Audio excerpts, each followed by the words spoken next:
Olá, sou o pastor Wagner da Igreja Batista em Bairro Novo. Essa é a nossa primeira gravação, vamos dizer assim, nossa primeira mensagem estando de quarentena, estando o Brasil de quarentena devido a esse problema do coronavírus, essa pandemia que chegou até o nosso estado, até a nossa nação, e por isso os cultos estão proibidos, né? E nós estamos então tentando nos adaptar a essa nova realidade, usando aí essa ferramenta do YouTube, usando as mídias sociais para que a gente possa continuar envolvidos, irmanados, nos comunicando, e agora de fato através também do nosso canal do YouTube. Peço a você que dê aquele joinha, né, aquele like e se inscreva no canal para que a gente possa também fazer nossas divulgações ao vivo, nossas vamos dizer assim, transmitir nossas mensagens ao vivo e até culto. A gente pode fazer o culto e transmitir ao vivo se tivermos 1000 inscritos. Então essa é a nossa meta, porque para a transmissão de celular, que é o que nós estamos usando, nós precisamos de 1000 inscritos. Essa é uma exigência do YouTube. Então, desde já eu peço a você que deixe aí o seu comentário, o seu like, e nos ajude a termos também a nossa transmissão ao vivo, tá bom? Quero compartilhar com vocês nessa noite. Esse vídeo é o primeiro, então vai ser lançado amanhã de manhã, no domingo. Estou gravando aqui no sábado, quase 11 horas da noite, que é o momento em que a gente está aqui em casa mais tranquilo, né? Menos barulho, e também podemos ficar um pouco mais à vontade, certo? Outra coisa também, se você vê aí que aqui não é um estúdio, aqui o calor está de uma sauna, né? Eu vou me enxugar aqui de vez em quando com a toalhinha. Então nada aqui é profissional, ninguém aqui é youtuber profissional. Nós estamos apenas tentando preencher essa lacuna, esse espaço. Não sabemos quanto tempo vai durar essa quarentena. O tempo que for preciso, nós devemos nos adaptar, devemos respeitar as recomendações, porque a coisa lá fora não está fácil. Então, se você de repente vê aqui o som não está tão legal, ou algum barulho, alguma coisa, isso aqui não é um estúdio, é o meu quarto de estudos, né? E a gente tentou aqui adaptar de alguma forma para poder fazer essa gravação, tá bom? Então, os detalhes ficam de fora, vamos nos observar ao conteúdo, e que Deus abençoe você, e que você possa ser abençoado. Uma palavra poderosa da parte de Deus. É Deus quem faz tudo. A Bíblia diz que o homem não pode nada se do céu não lhe for concedido. Então, queridos e queridas, é um prazer estar aqui com vocês. E eu tenho certeza que do mesmo jeito que Deus falou o meu coração, vai falar o seu coração também através da palavra dele. E a palavra que está sendo dita direto por aí, estamos vendo na boca das pessoas, é justamente em Lucas, capítulo 21, a partir do verso 10. E continuou: uma nação guerreará contra outra e um reino contra o outro. Lucas 10, verso 11 agora, presta atenção. Haverá grandes terremotos, fome e peste em vários lugares, e acontecimentos terríveis e grandes sinais no céu. Antes de tudo isso, porém, haverá um tempo de perseguição. Vocês serão arrastados para as sinagogas e prisões, e por minha causa serão julgados diante de reis e governadores. Essa, contudo, será uma oportunidade de lhes falar sobre mim. Mais uma vez, lhes digo que não se preocupem com o modo como responderão as acusações contra vocês, pois eu lhes darei as palavras certas e tanta sabedoria que seus adversários não serão capazes de responder nem contradizer. Até mesmo seus pais, irmãos, parentes e amigos os trairão, até matarão alguns de vocês. Todos os odiarão por minha causa, mas nenhum fio de cabelo de sua cabeça se perderá, e pela perseverança que obterão a vida. Que bênção, né? Essa expressão, pela perseverança obterão a vida. Guarda esse versículo aí, nós vamos chegar nele daqui a pouco, depois. Queridos e queridas, olha, o verso 11 do Evangelho segundo escreveu Lucas, capítulo 21, ele trata da expressão terremotos, fome e pestes. É interessante que Marcos e Mateus tratam do mesmo tema, que é a grande tribulação. Em outras versões dizem a queda de Jerusalém. Quero deixar claro isso também para você. Esse texto ele tem dupla aplicação. O que significa isso? Há textos na Bíblia que têm uma aplicação única, uma aplicação só. Uma aplicação voltada para aquele contexto, naquele momento, naquela hora, trata exatamente daquilo ali e não pode ser aplicado em outras situações. Apenas como uma lição ou um ensinamento, vamos dizer assim, periférico sobre um tema. Mas às vezes há temas centrais que têm uma aplicação dupla ou uma múltipla aplicação. Nesse caso, esse texto tem uma aplicação com relação a dois fatores históricos. O primeiro é a queda de Jerusalém. Por volta do ano 70 depois de Cristo, o general Tito, um general de Roma, ele vem e destrói toda Jerusalém.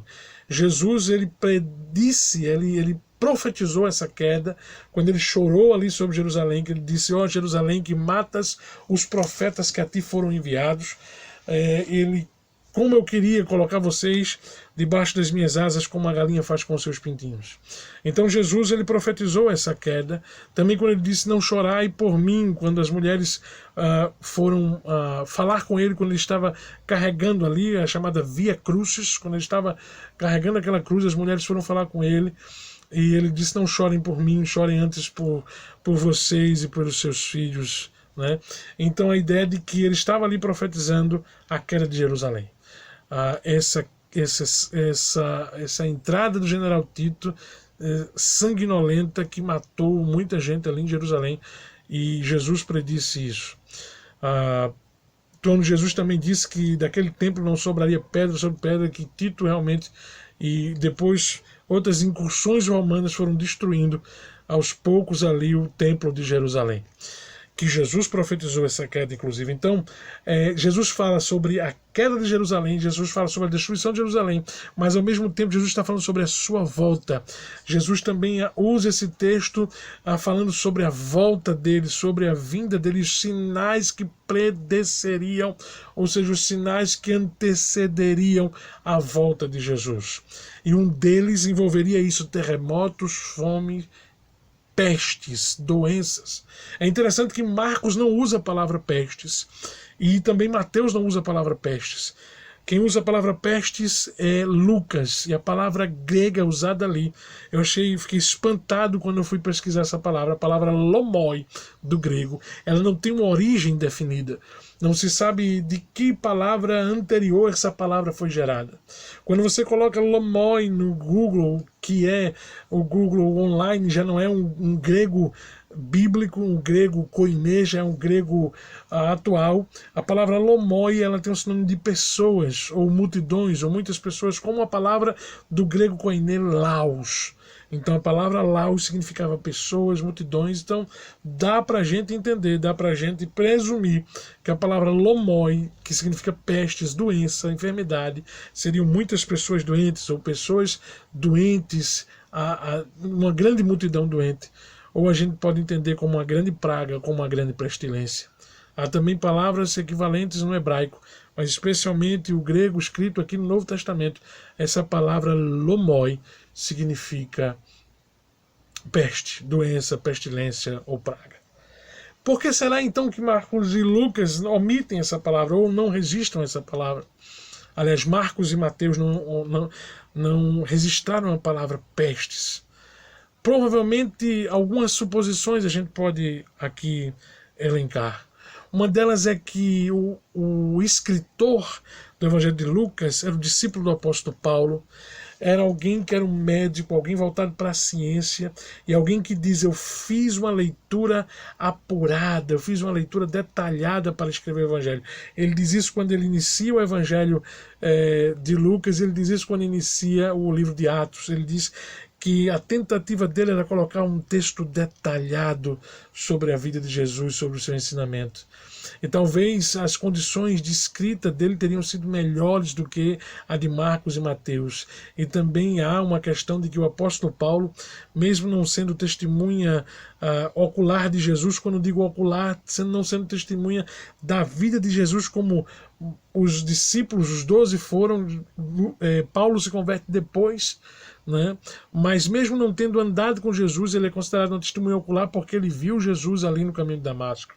Então o apóstolo Paulo teria sido a pessoa que evangelizou Lucas, teria sido a pessoa que discipulou Lucas e teria sido ele, provavelmente, que teria ditado o evangelho de Lucas para o próprio Lucas, ou detalhes que o Mateus e Marcos não registraram, talvez o apóstolo Paulo na prisão, com uma certa mais, vamos dizer assim, com um certo tempo maior, teria dado detalhes maiores sobre o que ele havia escutado sobre Jesus ali do seu discipulando, né, daquele que o discipulou, que fora Barnabé. Então, Lucas coloca essa palavra terrível aí, lomoi, pestes, doenças. Agora o interessante é que muita gente tem dito assim, a palavra de Deus vai se cumprir, a palavra de Deus está se cumprindo, então não adianta a gente orar, não adianta fazer nada. Não, meus irmãos, aí é quando eu discordo. Sim, a palavra pestilência está lá, como estamos passando por essa pestilência, por esse momento terrível. Mas em nenhum momento o Senhor Jesus ele proíbe os seus discípulos de orarem. Em nenhum momento o Senhor Jesus disse, não, não é para você orar, não é para você ficar inerte, não é para você aceitar, não. Em todo momento a Bíblia nos estimula a oração. A palavra do Senhor ela diz assim, buscai e me achareis. A palavra do Senhor diz assim, invocai o nome do Senhor e serás salvo. A palavra do Senhor ela diz assim, vigiai e orai para não entrar em tentação. A palavra do Senhor diz, orai constantemente. Uma das cartas do apóstolo Paulo diz isso. Esteja vigilantes na oração. Sim, meus irmãos, temos o direito de orar. Sim, a palavra diz que ia acontecer pestes, pestilências, sim, mas ela não nos tira o direito de orar, de rogar. Ela diz que a oração do justo pode muito em seus efeitos. Ela diz lá em Isaías, a palavra do Senhor diz em diversos momentos em Isaías, quando Deus ele colocava uma situação para que o povo se arrependesse, ele profetizava, se houver arrependimento do povo, será mudada a nação transformada. Também em Crônicas, a palavra do Senhor diz lá no livro de Crônicas, num dos livros de Crônicas, se o meu povo que se chama pelo meu nome se humilhar e orar e buscar a minha face e se desviar dos seus maus caminhos, então ouvirei dos céus, perdoarei os seus pecados e sararei a sua terra. Meus irmãos, são várias evidências bíblicas de que nós temos uma arma poderosa que deve ser usada agora mais do que nunca, que é a oração, que é o clamor, que é a intercessão. Você percebe que o texto diz, olha, haverá, sim, eu não discordo, está havendo, não podemos negar o fato, não podemos negar que exista, mas podemos clamar e orar, porque essa ferramenta o Senhor nos deu, esse direito que Ele nos deu de pedirmos a Ele aquilo que está em nosso coração. Então uma das coisas que a primeira coisa que eu queria deixar claro para você, que não é porque está escrito aqui em Lucas, e da mesma forma, quer queira, quer não, também está escrito em Mateus e Marcos, a grande tribulação ou a queda de Jerusalém. Está escrito, sim, não negamos isso, mas isso não é motivo para eu dizer, está escrito, não posso fazer nada. Eu tenho que aceitar e deixar as coisas acontecerem. Ou como muitas pessoas negligentes estão indo para a rua, dizendo, é melhor morrer mesmo, a vida está uma desgraça. Meu irmão, se fosse assim, seria... Não é bem assim, queridão. Você vai para a rua dizendo que você vai morrer, mas na verdade você está indo para a rua contaminar os outros. E não é porque aí tem gente dizendo, então a palavra diz, não adianta, eu vou para a rua, vou fazer o que eu quero. Não, não seja negligente e imprudente e não deixe o espírito do Satanás, do rebelde, da rebelião invadir o seu coração. Mas deixe o espírito do intercessor, deixe o espírito de oração, deixe o espírito daquele que clama a Deus invadir o teu coração. Sabe, a palavra do Senhor, como disse, buscar-me-eis e me achareis, enquanto me buscardes de todo o vosso coração. Se meu povo que se chama pelo meu nome se humilhar e orar e buscar a minha face e se desviar dos seus maus caminhos, então ouvirei dos céus, perdoarei os seus pecados e sararei a sua terra. Então eu queria deixar para você esse recado de Deus, a primeira parte aqui da nossa mensagem, que você fosse um intercessor nesse momento. Você usasse oração, você orasse, buscasse, clamasse, 1 minuto que seja, 2 minutos, 5, 10, 1 hora, o que for, em algum momento do dia, se ajoelhe, ore e peça a Deus misericórdia. Uma segunda coisa que eu queria que a gente tratasse nessa questão bacteriológica, sei lá, como a gente, dessa pandemia terrível. E a gente não está focando aqui na doença, estamos focando na solução, que é o Senhor Jesus. Escute, a palavra do Senhor me veio muito isso à mente. A palavra do Senhor diz assim, aquela palavra que diz, agora me veio à memória e fugiu, mas diz assim, quando nós, que está oculto será revelado, mas não é exatamente isso. É quando, mas eu vou me lembrar, tá certo? É porque é falta de costume mesmo, a gente gravar desse jeito. Mas a palavra do Senhor diz algo assim, que nós devemos orar, clamar. Me lembrei agora. Clama a mim. Eu disse que ia lembrar. O HD está aqui funcionando, tá vendo? Clama a mim, responder-te-ei e anunciar-te-ei coisas grandes e firmes que não sabes. Algumas versões antigas dizem coisas grandes e firmes, outras dizem coisas grandes e ocultas que não sabem. Coisas grandes e firmes, firmes significa de dar firmeza, de dar coluna, de dar segurança, de dar esteio, e ocultas são coisas misteriosas que estão escondidas e Deus quer revelar, trazer à tona. Então eu comecei a ver esse texto e eu sempre entendi ele desse jeito, de que há coisas espirituais que são reveladas, e essas coisas espirituais ocultas, elas são reveladas do ponto de vista espiritual. Coisas grandes e firmes, coisas grandes e ocultas são reveladas espiritualmente, e há também um significado dessas coisas ocultas serem coisas da ciência, coisas grandes, firmes, ocultas, do ponto de vista científico, não necessariamente espiritual. Então nós devemos sim orar para que Deus revele essas coisas grandes e ocultas sobre Ele e sobre a ciência. Sobre Ele do ponto de vista espiritual, para que Ele nos dê palavra, a palavra dele nos revele cada vez mais a sua vontade em sua palavra, para que possamos entender a sua palavra nessa situação, para que a palavra do Senhor seja revelada nessa situação e coisas grandes e ocultas que estão nela sejam mostradas, sejam exibidas, sejam reveladas, sejam compreendidas. Mas também eu entendo que coisas grandes e firmes e ocultas estão de Deus, estão em todos os lugares, inclusive na ciência. Sim, se houverem coisas ocultas, escondidas com relação a essa doença, que Deus revele aos médicos, que Deus revele aos cientistas. Ainda que os cientistas não glorifiquem ao Senhor, a gente glorifica por eles. Talvez alguém diga assim, eu até pensei alguém dizer assim, mas se a ciência revelar, as pessoas vão dizer que foi a ciência que salvou. Se os médicos revelarem, as pessoas vão dizer que foram os médicos que salvaram, não vão voltar a sua glória para Deus. É preciso que haja um milagre, é preciso que haja algo sobrenatural porque as pessoas creem em Deus. Não, meu irmão. As pessoas que creem em Deus sempre crerão. E as pessoas que não creem em Deus, até elas vão começar a achar que algo sobrenatural interviu quando o povo de Deus clamou. Até elas que não acreditam poderão acreditar. E o que nos interessa agora, nesse momento, é que a mão de Deus seja revelada e o seu grande amor, independente de as pessoas glorificarem ao Senhor ou não. Porque a nossa intenção é que Deus se revele às pessoas, mas se o coração duro das pessoas não quiserem entender que foi Deus que mandou o remédio, não quiserem entender que foi Deus que deu sabedoria aos médicos para entenderem, aí não é um problema nosso.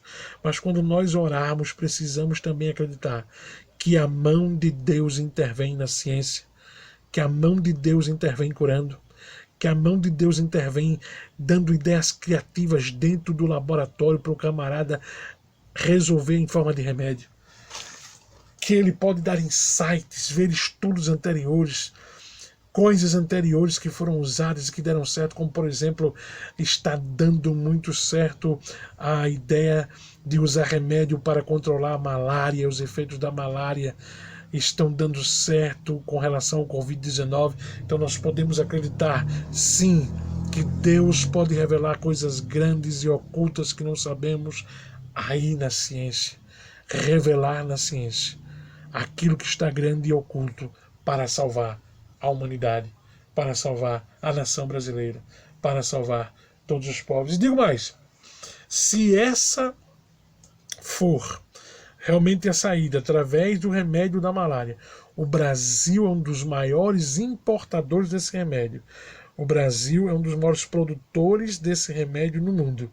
E nós vamos ser berço de salvação para outras nações, se esse remédio for eficaz com relação a essa peste que está acontecendo. Então, meus irmãos, a mão de Deus, ela não é impedida de agir, até mesmo entre aqueles que não acreditam nela. A mão de Deus está sobre todo lugar. Quando, meus irmãos, quando nós clamamos, dizemos que Deus está no controle, agora é hora de acreditar. Agora, mas pastor, está um morrendo do meu lado, outro morrendo do outro morrendo não sei aonde. Como é que eu vou acreditar que Deus está no controle? Meu irmão, Deus está no controle. Em tudo Deus está no controle. Não são as circunstâncias que vão demonstrar que Deus está no controle ou não, até porque quando a gente está dentro da circunstância, a gente dificilmente consegue entender qual é o plano de Deus. Você acha que todo mundo sabe entender qual é o plano de Deus em tudo isso? Você acha que todo mundo consegue avaliar o que Deus quer nos ensinar com tudo isso? Não, talvez só depois de passarmos aqui nós vamos entender. Mas se nós, agora que estamos tendo a situação, desistimos de crer que Deus está no controle, meu irmão, quão fraca foi a nossa fé. Quão fraca foi a nossa fé. Se nós desistirmos de acreditar que há um propósito de Deus em tudo isso. Não estou dizendo que Deus se alegra com as mortes. Eu não estou dizendo que é prazer de Deus que as pessoas morram. Eu não estou dizendo que é plano de Deus, não. Tudo isso a gente sabe que tem o dedo do homem. Tudo isso a gente sabe que tem o dedo do diabo, do mal, do maligno, em matar, roubar e destruir. Mas se na história, no percurso da história, como por exemplo na Segunda Guerra Mundial, que foi o maior genocídio que já aconteceu, ali sim as coisas fugiram totalmente do controle. Se na peste negra, onde há relatos históricos, ninguém sabe se foi ou não, porque o censo naquela época não era tão controlado como hoje, de que 1/3 da população mundial tinha morrido na peste negra. E a humanidade sobreviveu a tudo isso. E em todos esses episódios, depois que esses episódios passaram, todo mundo entrou em um grande avivamento. Por que isso não vai acontecer agora? E por que eu vou deixar de crer que a mão de Deus está agindo até hoje? Não, não posso. Eu posso não entender, eu posso não compreender, eu posso não ter acesso a tudo o que o Senhor quer com essa situação, ou que Ele deseja que a gente aprenda, mas eu não posso deixar de crer que Ele está no controle. Então é a hora agora de acreditar. E por último, meus irmãos, eu quero que você volte lá no texto de Lucas e vamos ver o que a palavra de Deus diz. No final, diz assim: nenhum cabelo da vossa cabeça cairá, ou você não perderá nenhum cabelo da vossa cabeça, e a perseverança lhe trará a vitória ou a vida. Isso são os versículos, deixa eu confirmar aqui, os versículos 15 e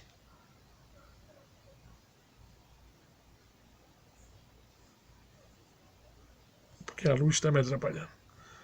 O versículo 19 e 18. Versículo 19 e 18. Nenhum cabelo da nossa cabeça cairá. Sim, a gente dá ênfase muitas vezes à doença. A gente dá ênfase muitas vezes à peste que está acontecendo. Eu li o texto de Lucas.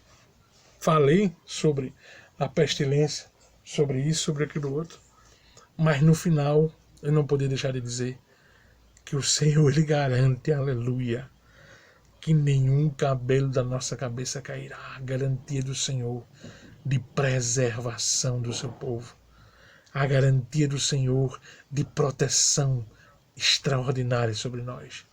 A garantia do Senhor que Ele está cuidando de nós. Quando Ele disse aos discípulos, olha, vocês podem ser perseguidos, olha, vão jogar vocês na prisão, vão acabar com a raça de vocês, mas vocês não se preocupem.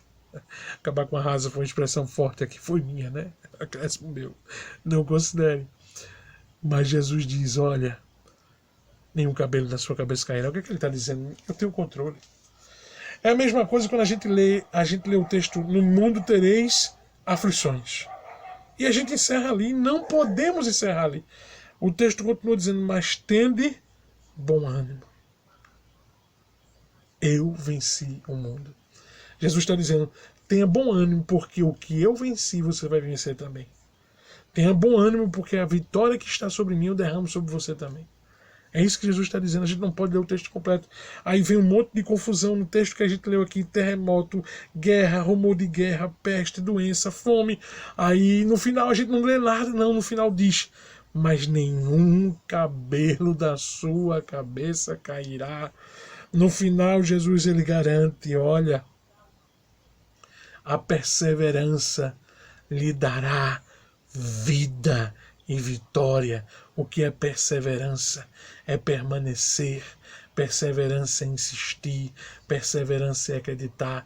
Perseverança é definida por muita gente como uma teimosia inteligente. Persistência, perseverança, sinônimos. Ou seja, não parece que as coisas estão bem, mas eu vou acreditar que estão. Não parece que as coisas estão realmente indo para um final feliz, mas eu vou acreditar que vai. A palavra agora é de esperança, meu irmão, minha irmã. A palavra é de fé. Se apega no Senhor. Confia nele e o mais ele fará. As pessoas que dizem, ainda que eu ande pelo vale da sombra da morte, aí para ali. Não. O texto continua dizendo, não temerei mal algum. É a mesma coisa que nós temos agora e a gente parar ali em Lucas 11, não leu 18, 19, que diz, nenhum cabelo da nossa cabeça cairá. O Senhor está conosco e a perseverança nos trará a vitória, a perseverança nos trará a vida, a perseverança nos trará a presença e a graça do Senhor e poderemos passar por esse vale dando glória a Deus. Peguei até outra versão aqui, que eu gosto muito, a versão da Bíblia Viva. Veja como diz aqui a Bíblia Viva nesse texto. Se é que eu vou enxergar por causa da luz, né? Porém, não se perderá nenhum, veja como é forte a expressão da Bíblia Viva, nenhum fio de cabelo da sua cabeça, nenhum. E se vocês perseverarem, obterão a vida. E aqui bota um condicionante, né? E se vocês perseverarem. Porque já tem gente querendo desistir, tá gente querendo correr louca. Não, meu irmão. Em nome de Jesus. Em nome de Jesus. Começa a acreditar na vitória. Começa a profetizar a vida, começa a profetizar remédios, solução, boas notícias. Começa a acreditar, começa a crer. A grande tribulação, meus irmãos, no caso a queda de Jerusalém para os netos dos discípulos, para alguns poucos discípulos ainda vivos, para aquela geração que conheceu Jesus, foi terrível. Mas o Evangelho sobreviveu. Pessoas sobreviveram, cartas foram escritas, livros foram escritos, igrejas foram edificadas, porque toda vez que vem uma grande tribulação, logo em seguida virá um grande avivamento. Eu estou plenamente convicto disso. Pessoas cantando em suas varandas, hinos de louvor, pessoas em oração, igrejas unidas todas em oração, buscando a face do Rei, buscando a face do Mestre, pessoas tendo revelações e visões boas, porque não vai acordar de madrugada vendo desgraça não, meu irmão. Chega de sonhar com desgraça. É um bocado de gente acordando sonhando com desgraça. Não tem um sonho bom com o Brasil. Mentira, eu não acredito. Deus tem amor pelo Brasil. Deus tem um amor especial por nós. Deus tem um amor pelas nações e vai nos livrar de mais uma empreitada do inimigo que vai cair por terra em nome de Jesus. Que Deus abençoe você. Que Deus abençoe o Brasil. Que Deus abençoe Olinda, Pernambuco, a tua casa, o teu lar. Tome as devidas precauções. Ande por fé e não por vista, mas faça o que as autoridades estão mandando. Obedeça às leis, obedeça ao Senhor e você será bem-sucedido. Davi andava com prudência por onde ia, por isso que ele era bem-sucedido. E assim será, porque somos filhos de Jesus Cristo, filhos de Deus o Pai, e o amamos e Ele nos ama. Deus abençoe, em nome de Jesus.